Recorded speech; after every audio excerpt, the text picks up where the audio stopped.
meters that tried to make it that I had a hatred against blacks or racialists. The Recoil project really began as a sideline to my involvement with Depeche Mode. And initially, I would try to fit in wherever I could in downtime, anything I could do with Recoil. And the first release, in fact, was a 4-track cassette demo. We decided to release it inconspicuously as a mini album, just to throw it out there, see what would happen, without making too much of an issue out of it. I wasn't even sure, after I left Depeche Mode, whether I should continue with the Recoil project as it had been. But I thought that actually it had evolved quite interestingly, and it made more sense to really continue.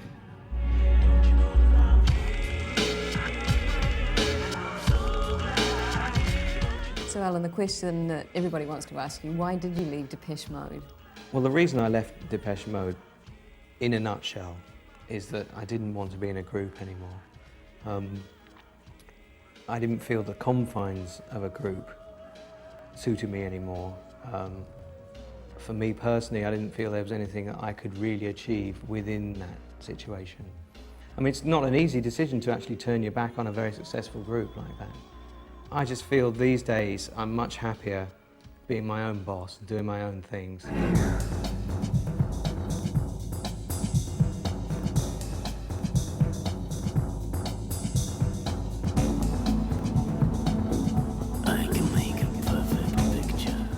The advantages of having a project like this is that it's very open and it's ever-changing and evolving.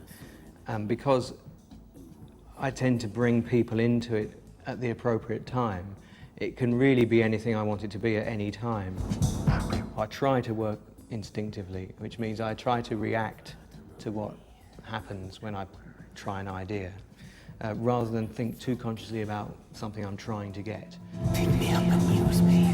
Putting something together with perhaps a bass line or a rhythm part and a string part or something, to at least get a basis of some kind of atmosphere. And from that point onwards, I try to think of a theme or concept that will at least give a focus to what I'm doing.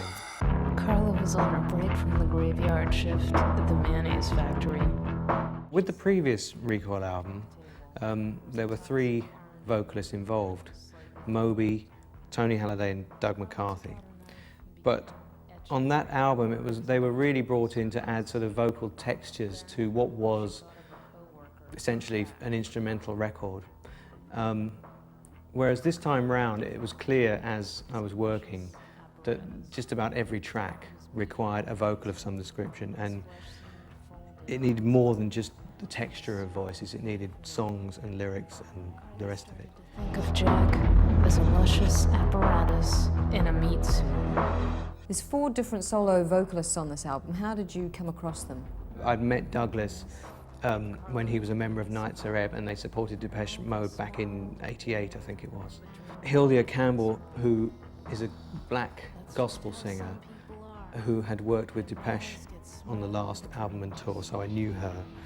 And then 2 people I didn't know, Maggie Estep, who's a New York spoken word artist, and Siobhan Lynch, who's a sort of young, unknown singer. Let it slide, let it slide. Ignore me and everything I've done.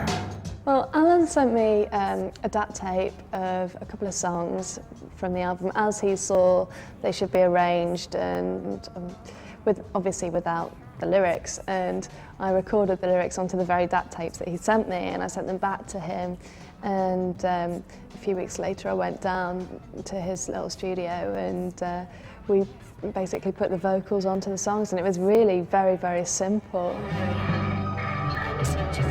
It seems to me a pretty amazing way to work for a vocalist. I mean, I don't know how you feel about this. Well, you know, people write songs over the internet now, and people, you know, writing in correspondence isn't that unusual anymore. It seems odd, it seems very far from the artistic process, but it actually makes a lot of sense because you're going into it blind, you have no preconceptions about the other person, you know, and all you've got there in front of you is the music.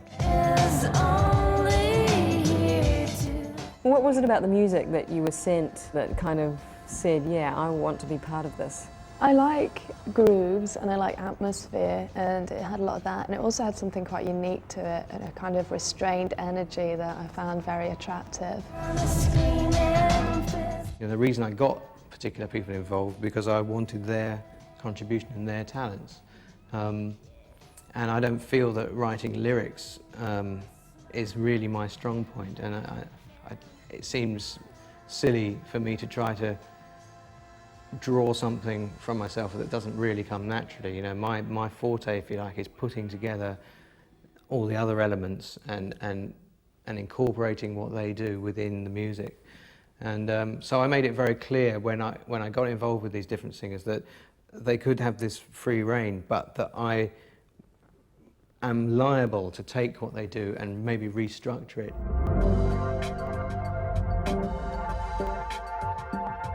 It's interesting to come in on a project that has its basis set in stone, quite literally. You know, it wasn't a case of me going in and saying to Al, well, you know, I've got this great chorus, but you're going to have to change all this around. You know, this is what I was presented with. And so the confines of that actually create some sort of excitement. With Incubus, the idea was of a sense of paranoia, a sense that someone is after me. And there were the Martin Sheen samples already on the track. So I built up around those, and Apocalypse Now is one of my favourite movies, but more than that, the Heart Darkness, the making of Apocalypse Now, I find actually more impressive. And so I used the paranoia that is more evident in the making of the movie than actually in the movie itself. There were too many of me. What we actually did when we got into the studio, I do a pretty good impersonation of Mr. Sheen, so not the spray, not the polish. Mr. Sheen, the actor. So I actually did the whole take. It wasn't even a sample. You know my name. My name is Death. What is ultimately the big thing about your music, or the thing that comes through most importantly for you about your music?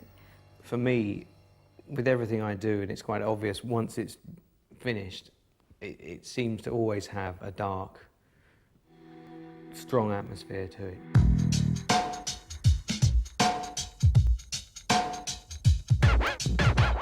As to why those things constantly reappear, I couldn't really say. You know, it's not that I've had some great personal tragedies happen to me necessarily that I need to withdraw on. I think it's more observational, really. I think I've seen quite a lot of sort of things happen to other people around me in my life, in all areas. And I think I tend to draw on those things. People say I have a trademark sound, actually, and I suppose it's a combination of, firstly, your choice of particular sounds that you want to combine, and then the way, once you have those sounds, you then structure them. It's not as clear-cut as someone having a particular guitar technique. What are your main musical influences? Who do you listen to? I find myself always drawn in record stores to the soundtrack department, you know, and I've got a lot of soundtrack albums, and I don't know, I often find that the mixture of music you get on a soundtrack album can be far more interesting than on a pop record. Most pop records these days, you get past tracks 1 and 2 and it's all downhill from there on. The soundtrack area is a very interesting one, and you know, I think there's a lot of that in the music I'm already doing, although obviously it's not done specifically for a film. Perhaps in a similar way that Barry Adamson does, I'm almost making music that could be applied to a film.